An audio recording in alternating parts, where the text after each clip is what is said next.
GS forever 2.0 में आपका स्वागत है। घटना चक्र श्रृंखला के अंतर्गत भूगोल के कुछ महत्वपूर्ण प्रश्नों की श्रृंखला को आगे बढ़ाते हैं। इसके अंतर्गत टॉपिक है भाषाएं। इसके कुछ महत्वपूर्ण प्रश्नों का अध्ययन करते हैं। प्रश्न संख्या 1, भारतीय उपमहाद्वीप में बोले जाने वाली भाषाओं में बोलने वालों की सर्वाधिक संख्या के आधार पर हिंदी के बाद किसका नंबर आता है? इसका आंसर हो जाएगा option number B, Bangla.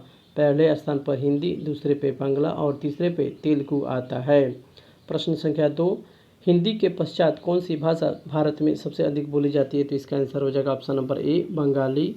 3 number question पे आते हैं, निम्नलिखित भाषाओं में से कौन सी एक आष्ट्रिक समूह की भाषा है?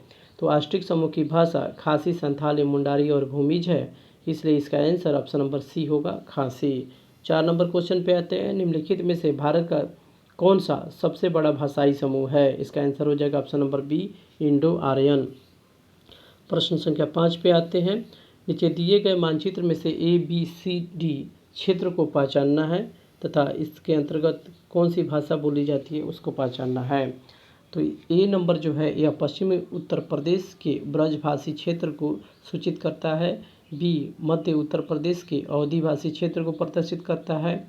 सी, पूर्वी उत्तर प्रदेश के भोजपुरी क्षेत्र को सूचित करता है तथा डी, उत्तर बिहार से संलग्न उत्तर प्रदेश के मैथिली भाषी क्षेत्र को इंगित करता है, इसलिए इसका आंसर ऑप्शन नंबर सी होगा। 6 नंबर क्वेश्चन पे आते हैं, वर्ष 2014 में किसे प्राच्य भाषा का दर्जा दिया गया था? तो इसका आंसर हो जाएगा ऑप्शन नंबर ए, उड़िया। अगले क्वेश्चन की तरफ बढ़ते हैं। आइए शुरू करते हैं टॉपिक नंबर 1, अपवाह तंत्र के अंतर्गत गंगा नदी तंत्र। इसके कुछ महत्वपूर्ण प्रश्नों को देखते हैं। प्रश्न संख्या 1, गंगा नदी उदाहरण है। इसका आंसर हो जाएगा ऑप्शन नंबर ए, पूर्ववर्ती अपवाह क्षेत्र का। प्रश्न संख्या 2, बांग्लादेश में गंगा नदी को किस नाम से पुकारा जाता है? इसका आंसर हो जाएगा option number 2, Padma. 3 number question पे आते हैं, बांग्लादेश में प्रवेश के बाद गंगा नदी को निम्नलिखित में से किस नाम से जाना जाता है? तो इसका आंसर हो जाएगा option number B, Padma. 4 number question पे आते हैं, सुंदरबन डेल्टा का निर्माण किन नदियों से हुई है? तो इसका आंसर हो जाएगा ऑप्शन नंबर ए, गंगा और ब्रह्मपुत्र। 5 नंबर क्वेश्चन पे आते हैं, बांग्लादेश में प्रवेश उपरांत गंगा नदी क्या कहलाती है? इसका आंसर हो जाएगा option number A, Padma. 6 number question पे आते हैं, कथन है गंगा बहुत ही प्रदूषित नदी है, कारण है जो नदियाँ जितनी ही पवित्र होती है वह उतनी अधिक प्रदूषित होती है। तो इसका आंसर ऑप्शन नंबर सी होगा, अर्थात ए नंबर सही है परंतु आर गलत है। अगले क्वेश्चन की तरफ चलते हैं। 7 नंबर क्वेश्चन, गंगा की जलोढ़ मृदा की गहराई भूमि सतह से नीचे लगभग कितने मीटर तक है? इसका आंसर हो जाएगा ऑप्शन नंबर ए, 6000 मीटर तक। अगले क्वेश्चन की तरफ बढ़ते हैं। क्वेश्चन नंबर 8, निम्नलिखित कथनों का परीक्षण करें तथा नीचे दिए गए कूट से सही उत्तर चुनना है। तो इसका आंसर हो जाएगा ऑप्शन नंबर ए, अर्थात देवप्रयाग अलकनंदा एवं भागीरथी नदी के संगम पर स्थित है। रुद्रप्रयाग अलकनंदा एवं मंदाकिनी नदी के संगम पर अवस्थित है। और 3, अलकनंदा नदी बद्रीनाथ में से बहती है। क्वेश्चन नंबर 9 पे आते हैं। इसमें भी आपको स्थल है और किन नदियों के संगम पर स्थित है इसका मिलान करना है। तो इसका आंसर हो जाएगा ऑप्शन नंबर बी, अर्थात रुद्रप्रयाग अलकनंदा और मंदाकिनी नदी के संगम पर अवस्थित है। नंदप्रयाग विष्णुगंगा एवं मंदाकिनी नदी के तट पर स्थित है। कर्णप्रयाग यह आपको अलकनंदा और पिंडार नदी के संगम पर स्थित है। देवप्रयाग अलकनंदा और भागीरथी नदी के संगम पर अवस्थित है। प्रश्न संख्या 10, निम्नलिखित में से किस स्थान पर अलकनंदा तथा भागीरथी नदी का संगम होता है? तो इसका आंसर हो जाएगा ऑप्शन नंबर 4, देवप्रयाग। प्रश्न संख्या 11, मंदाकिनी नदी किस जल प्रवाह अथवा मुख्य नदी से संबंधित है? इसका आंसर हो जाएगा option number A, Alaknanda. Question number 12, पूर्वी धौलीगंगा किस नदी की सहायक नदी है? इसका आंसर हो जाएगा ऑप्शन नंबर बी, काली नदी की सहायक नदी है। क्वेश्चन नंबर 13 पे आते हैं, निम्नलिखित स्थानों में से कहाँ पर भागीरथी और अलकनंदा नदियाँ मिलती है? इसका आंसर हो जाएगा ऑप्शन नंबर ए, देवप्रयाग। अगले प्रश्न की तरफ बढ़ते हैं। निम्नलिखित नगरों में क्वेश्चन नंबर 14, निम्नलिखित नगरों में अलकनंदा एवं भागीरथी नदी कहाँ जाकर गंगा नदी बनाते हैं? इसका आंसर हो जाएगा option number 4, Devprayag. 15 number question पे आते हैं, उस नदी का नाम बताएं जो केदारनाथ से रुद्रप्रयाग के मध्य बहती है? इसका आंसर हो जाएगा option number 4, Mandakini. 16 number question पे आते हैं, निम्नलिखित में से किस नदी के तट पर बद्रीनाथ का प्रसिद्ध मंदिर स्थित है? इसका आंसर हो जाएगा option number A, Alaknanda. 17 number question, Bharat की सबसे बड़ी अपवाह नदी है, इसका आंसर हो जाएगा option number C Ganga. Bharat में इसका अपवाह क्षेत्र जो है 2525 किलोमीटर, उसके बाद गोदावरी का 1465 किलोमीटर, उसके बाद नर्मदा का 1312 किलोमीटर, उसके बाद महानदी 858 किलोमीटर का स्थान आता है। क्वेश्चन नंबर 18 पे आते हैं। भागीरथी नदी किस क्षेत्र से निकलती है? तो इसका आंसर हो जाएगा ऑप्शन नंबर ए गोमुख से।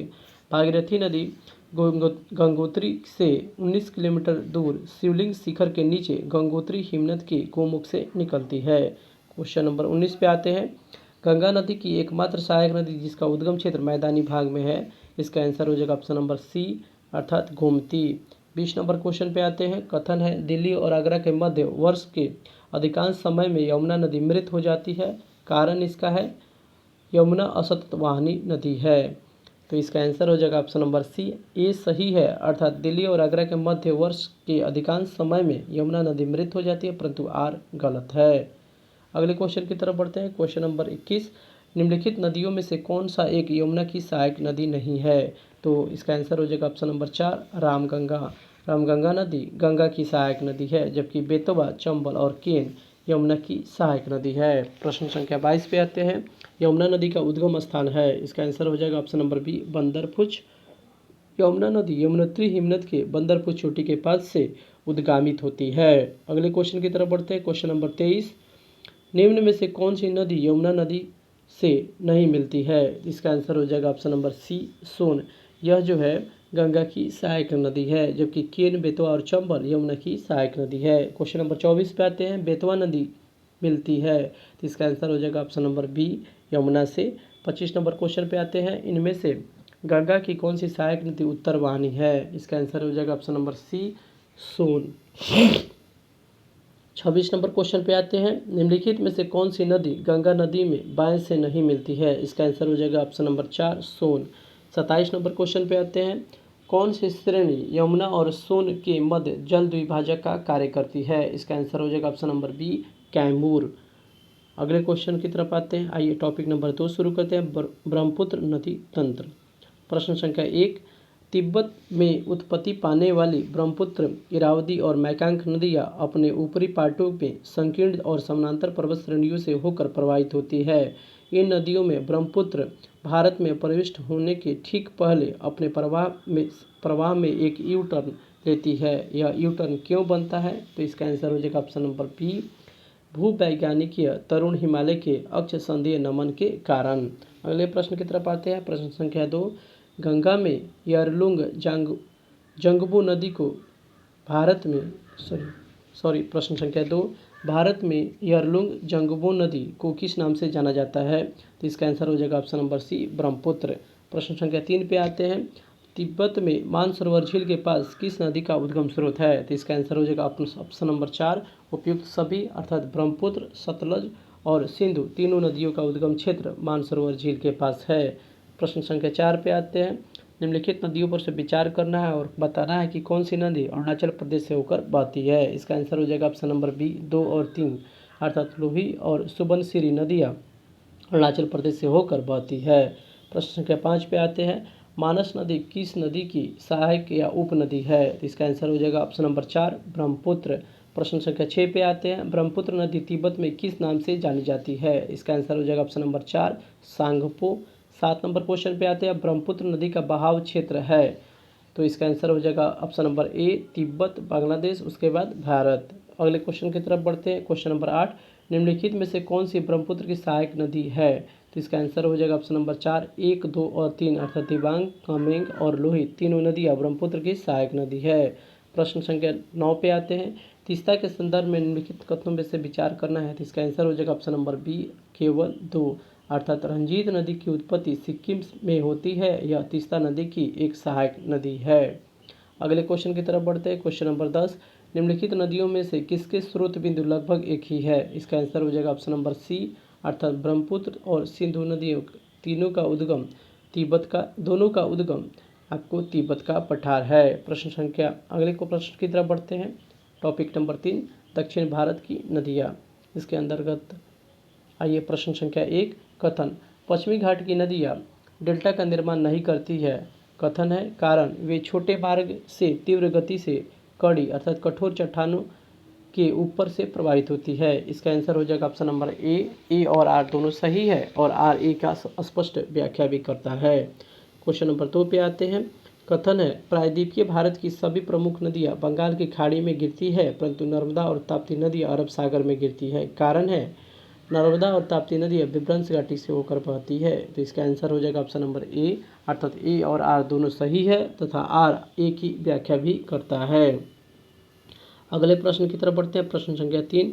नर्मदा नदी पश्चिम की ओर बहती है जबकि अधिकांश अन्य नदियाँ अन्य प्रायद्वीपीय बड़ी नदियाँ पूर्व की ओर बहती है, ऐसा क्यों? इसका आंसर हो जाएगा ऑप्शन नंबर ए केवल एक। यह एक रेखीय विभ्रंश अर्थात रिफ्ट घाटी में विस्तृत है। प्रश्न संख्या 4 पे आते हैं। नर्मदा नदी घाटी किन पर्वत श्रृंखलाओं के बीच स्थित है? तो इसका आंसर हो जाएगा ऑप्शन नंबर सी सतपुड़ा और विंध्याचल। क्वेश्चन नंबर 5 पे आते हैं। कथन है नर्मदा अपने मुहाने पर डेल्टा का निर्माण करती है। कारण है यह विभ्रंश घाटी में बहती है। इसका आंसर होगा ऑप्शन नंबर 4 अर्थात ए गलत है परंतु आर सही है। नर्मदा आपको यह डेल्टा का निर्माण न करके यह एक्स्च्यूरी का निर्माण करती है। क्वेश्चन नंबर 6 पे आते हैं। निम्नलिखित में से कौन सी नदी डेल्टा का निर्माण नहीं करती है? तो इसका आंसर हो जाएगा option number C Narmada. 7 number question पे आते हैं। निम्नलिखित में से कौन सी नदी डेल्टा का निर्माण नहीं करती है? तो इसका आंसर हो जाएगा ऑप्शन नंबर सी और डी दोनों अर्थात नर्मदा और ताप्ती दोनों नदियाँ डेल्टा का निर्माण नहीं करती है। क्वेश्चन नंबर 8 पे आते हैं। अधोलिखित में से कौन सी नदी विभ्रंश घाटी में प्रभावित होती है? तो इसका आंसर हो जाएगा ऑप्शन नंबर 4। 8 का आंसर हो जाएगा ऑप्शन नंबर 4 ताप्ती नदी विभ्रंश घाटी में प्रभावित होती है। क्वेश्चन नंबर 9 पे आते हैं। निम्नलिखित में से कौन सी नदी विभ्रंश घाटी से होकर प्रभावित होती है? तो इसका आंसर हो जाएगा सी अर्थात ताप्ती नदी विभ्रंश घाटी से होकर प्रभावित होती है। 10 नंबर क्वेश्चन पे आते हैं। निम्नलिखित में से कौन सा जनपद नर्मदा बेसिन का भाग है? तो इसका आंसर हो जाएगा ऑप्शन नंबर ए राजनांदगांव। यह छत्तीसगढ़ के उपयुक्त जनपदों में से राजनांदगांव जनपद का 6% हिस्सा नर्मदा नदी के बेसिन के अंतर्गत आता है। 11 नंबर क्वेश्चन पे आते हैं। अमरकंटक से कौन सी नदी का उद्गम होता है? तो इसका आंसर हो जाएगा ऑप्शन नंबर सी नर्मदा। अगले क्वेश्चन की तरफ बढ़ते हैं। 12 नंबर क्वेश्चन नर्मदा घाटी उदाहरण है। इसका आंसर हो जाएगा ऑप्शन नंबर बी विभ्रंश घाटी का। 13 नंबर क्वेश्चन पे आते हैं।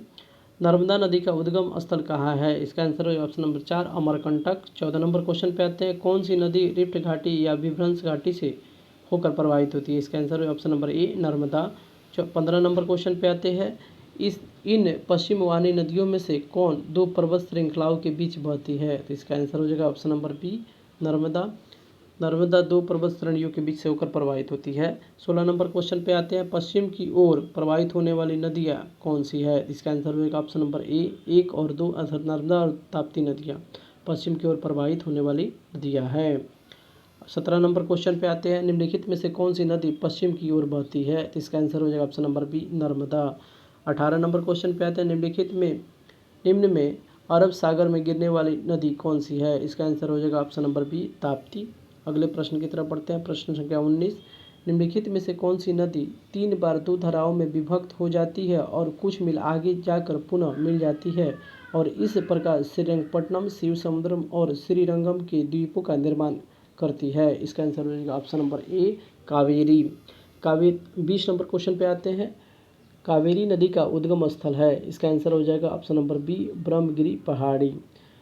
21 नंबर क्वेश्चन पे आते हैं। कावेरी नदी कौन से राज्यों से होकर गुजरती है? तो इसका आंसर हो जाएगा option number B Karnataka, Kerala और तमिलनाडु। 22 नंबर क्वेश्चन पे आते हैं। निम्नलिखित नदियों में से किसको दक्षिण की गंगा कहा जाता है? इसका आंसर हो जाएगा option number A Kaveri. 23 number question पे आते हैं। कृष्णा नदी जल द्विभाजक किन राज्यों के मध्य है? तो कृष्णा नदी जल विवाद तत्कालीन आंध्र प्रदेश, कर्नाटक और महाराष्ट्र के मध्य है। इसका आंसर हो जाएगा कर्नाटक, आंध्र प्रदेश और महाराष्ट्र तीनों हो जाएगा, जो कि ऑप्शन में नहीं दिया है, इसलिए आपको इसका आंसर उपयुक्त में से कोई नहीं होगा। अगले क्वेश्चन की तरफ बढ़ते हैं। क्वेश्चन नंबर 24 पे आते हैं। निम्नलिखित भारतीय नदियों में से कौन एक्स्च्यूरी बनाती है? तो इसका आंसर हो जाएगा ऑप्शन नंबर सी ताप्ती। अगले क्वेश्चन की तरफ बढ़ते हैं। 25 नंबर क्वेश्चन। निम्नलिखित नदियों की लंबाई के अवरोही क्रम में गोदावरी, महानदी, नर्मदा व ताप्ती का सही अनुक्रम कौन सा है? तो इसका आंसर हो जाएगा ऑप्शन नंबर बी, अर्थात गोदावरी सबसे बड़ी लंबी है नदी है, उसके बाद नर्मदा है, उसके बाद महानदी और उसके बाद ताप्ती है। गोदावरी जो है 1465 किलोमीटर है, नर्मदा 1312, महानदी 858 और ताप्ती नदी की लंबाई 724 किलोमीटर है। प्रश्न संख्या 26 पे आते हैं। हाल ही में निम्नलिखित नदियों में से किसको जोड़ने का काम किया गया था? तो इसका आंसर हो जाएगा ऑप्शन नंबर बी। 26 का आंसर हो जाएगा ऑप्शन नंबर बी, गोदावरी और कृष्णा। 27 नंबर क्वेश्चन पे आते हैं। प्रायद्वीपीय भारत में पूर्व दिशा में बहने वाली नदियों का उत्तर दक्षिण का सही क्रम क्या है? तो इसका आंसर हो जाएगा ऑप्शन नंबर ए, स्वर्ण रेखा नदी, उसके बाद महानदी, उसके बाद गोदावरी, उसके बाद कृष्णा, उसके बाद पेन्नार, उसके बाद कावेरी और उसके बाद वैगाई नदी। इसलिए इसका 27 का आंसर ऑप्शन नंबर ए होगा। अगले क्वेश्चन की तरफ बढ़ते हैं। Question number 28। दक्षिण भारत की नदियाँ प्रमुख रूप से निम्न में से कौन सा अपवाह तंत्र रखती है? तो इसका आंसर हो जाएगा ऑप्शन नंबर सी, वृक्षनुमा। 29 नंबर क्वेश्चन पे आते हैं। निम्नलिखित कथनों में से कौन सा सही नहीं है? इसका आंसर हो जाएगा ऑप्शन नंबर सी, कावेरी नदी का उद्गम आंध्र प्रदेश में होती है, गलत है, इसलिए इसका आंसर सी होगा। जबकि प्रश्न ऑप्शन नंबर ए, बी और डी सही है, अर्थात महानदी का उद्गम छत्तीसगढ़ के पठार से होता है, गोदावरी नदी का उद्गम महाराष्ट्र में होता है और ताप्ती नदी का उद्गम मध्य प्रदेश में होता है। ये तीनों सही है, जबकि सी नंबर ऑप्शन गलत है। प्रश्न संख्या 30 पे आते हैं। सोन नर्मदा तथा महानदी निकलती है, तो इसका आंसर हो जाएगा ऑप्शन नंबर बी, अमरकंटक से। इसको याद करने का फॉर्मूला है सोनम। स से हो जाएगा आपको सोन, न से नर्मदा और म से हो जाएगा आपको महानदी। यह तीनों जो है अमरकंटक से निकलती है। 31 नंबर क्वेश्चन पे आते हैं। जो नदी शीर्ष अन्य से भिन्न है वह कौन सी है? तो इसका आंसर हो जाएगा बी और डी दोनों सही है, अर्थात सिंधु और महानदी जो है दोनों आपको उपयुक्त कथनों में जो नर्मदा, ताप्ती, सिंधु, महानदी दी है इसमें भिन्न है, क्योंकि नर्मदा और ताप्ती नदी एक्सचुअरी का निर्माण करती है। इस आधार पे महानदी और सिंधु इन दोनों से भिन्न है। अगले प्रश्न की तरफ चलते हैं। प्रश्न संख्या 32। निम्नलिखित में से कौन सी नदी एक्सचुअरी नहीं बनाती है? तो इसका आंसर हो जाएगा ऑप्शन नंबर 4, महानदी एक्सचुअरी नहीं बनाती है। 33 नंबर क्वेश्चन पे आते हैं। कौन सी नदी उड़ीसा में अपना डेल्टा बनाती है? तो इसका आंसर हो जाएगा option number B, Mahanadi. Mahanadi Chhattisgarh एवं उड़ीसा में प्रवाहित होने वाली नदी है। अगले क्वेश्चन की तरफ बढ़ते हैं। Question number 34। तेल नदी निम्नलिखित में से किसकी सहायक नदी है? तो तेल नदी जो है आपको महानदी की प्रमुख सहायक नदी है, इसलिए इसका आंसर ऑप्शन नंबर ई होगा। यह नदी मात्र 8 किलोमीटर तक प्रवाहित होती है। यह उड़ीसा राज्य की प्रमुख नदी है। महानदी की अन्य सहायक नदियों में शिवनाथ, जोंक, हंसदो, ईब, मांड आदि हैं। प्रश्न संख्या 35 पे आते हैं। भारत की निम्नलिखित नदियों के घाटों में किन में जल का अभाव है? इसका आंसर हो जाएगा ऑप्शन नंबर ए, अर्थात 1 और 2, साबरमती घाट तथा ताप्ती घाट। अगले क्वेश्चन की तरफ बढ़ते हैं। Question number 36। निम्नलिखित में से किस एक स्थान से भारत की 2 महत्वपूर्ण नदियों का उद्गम होता है, जिनमें एक उत्तर की तरफ प्रवाहित होकर बंगाल की खाड़ी की तरफ प्रवाहित होती है तथा दूसरी महत्वपूर्ण नदी में मिलती है और दूसरी अरब सागर की तरफ प्रवाहित होती है? इसका आंसर हो जाएगा option number A, Amarkantak. Madhya Pradesh के अमरकंटक से सोन नदी एवं नर्मदा नदी का उद्गम होता है। सोन नदी उत्तर की तरफ प्रवाहित होकर बिहार में पटना से पूर्व गंगा नदी में मिलती है तथा नर्मदा पश्चिम की ओर बहते हुए अरब सागर में गिरती है। अगले प्रश्न की तरफ बढ़ते हैं। प्रश्न संख्या 37। निम्नलिखित कथनों पर से विचार करना है। तो कथन 1 नंबर, केरल में पूर्व की ओर प्रवाहित होने वाली नदियाँ नहीं है। 2, मध्य प्रदेश में पश्चिम की ओर प्रवाहित होने वाली नदियाँ नहीं है। इसका आंसर ऑप्शन नंबर 4 होगा, ना तो 1 और ना ही 2 सही है। अगले क्वेश्चन की तरफ बढ़ते हैं। 38 नंबर क्वेश्चन। निम्न नदियों में से किसका सर्वाधिक बड़ा जल ग्रहण क्षेत्र है? इसका आंसर हो जाएगा option number C, Godavari. 39 number question पे आते हैं। प्रायद्वीपीय भारत की नदियों में से कौन सी सबसे लंबी नदी है? इसका आंसर हो जाएगा सी, अर्थात गोदावरी। 40 नंबर क्वेश्चन पे आते हैं, प्रायद्वीपीय भारत की सबसे लंबी नदी कौन सी है? इसका आंसर है option number C, Godavari. 41 number question पे आते हैं, भारत की सबसे लंबी प्रायद्वीपीय नदी कौन सी है? इसका आंसर हो जाएगा ऑप्शन नंबर बी, गोदावरी। अगले क्वेश्चन की तरफ बढ़ते हैं।